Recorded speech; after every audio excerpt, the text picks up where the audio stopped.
Hi everyone, সবাইকে আসসালামু আলাইকুম। শুভ সকাল। তো সকাল সকাল উঠে আমি দেখতেছি যে রোদ উঠবে আজকে। দেখেন আকাশটা কত সুন্দর, কত পরিষ্কার। আজকে রোদ উঠবে। 4-5 দিন হলো রোদ নেই, কোনো কিছু নেই। কি যে অবস্থা, গোসল দেওয়া খুব সমস্যা। আজকে ফাইনালি রোদ উঠবে, কত যে খুশি লাগতেছে। তো আমার মুরগিগুলাকে একটু দেখাইতেছি, সকালবেলা ছেড়ে দিতে হবে। মুরগিগুলা দেখেন, একটু ধৈর্য ধরে দেখতে থাকুন যে আমার সংসারে কতটুকু আমি কি করি। এই দেখেন আমার কিউট কিউট বেবিগুলা। আমি 10টা ডিম দিয়ে বসাইছিলাম, এখন আমার 6টা বাচ্চা ফুটে বের হয়েছে।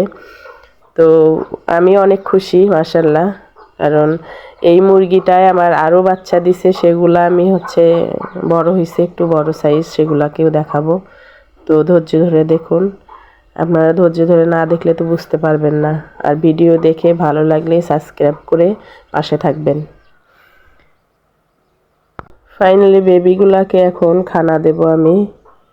এই যে আমি চাল দেই, কিন্তু আমার কাছে খুদ নেই, এই জন্য চালটা আমাকে দিতে হয়। ছোট ছোট চাল, আমি আবার চিকন চাল খাই।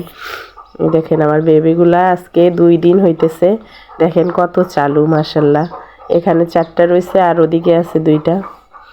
তো এই 6টা বাচ্চা। তো আপনারা মুরগিকে কে পছন্দ করেন? আমি মুরগিকে ভালোবাসি, মুরগির বাচ্চাকে ভালোবাসি। আর মুরগি আমি পালতে পছন্দ করি, কিন্তু হাঁস পালতে আমি পছন্দ করি না। তো আমি চিল হাঁস নেওয়ার কথা আছে, দেখি কি হয়। চিল হাঁস নেওয়ার ইচ্ছা আছে, রাজহাঁস নেওয়ার ইচ্ছা আছে। আমার পুকুরে পালবো। দেখেন আমার কবিতর আমি পালি। এই যে কবিতরটা উড়ে আসছে, এখানে খানা চাইতেছে।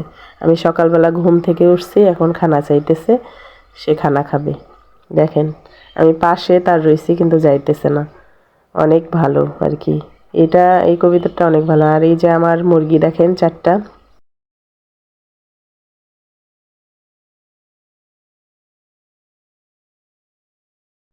এই খাঁচাতেই আমি রাখি।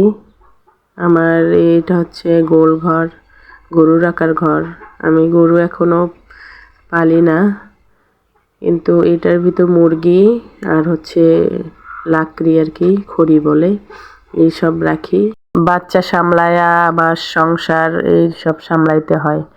ভাই বোন, এত সংসার সহজ না, ঠিক আছে, অনেক কঠিন।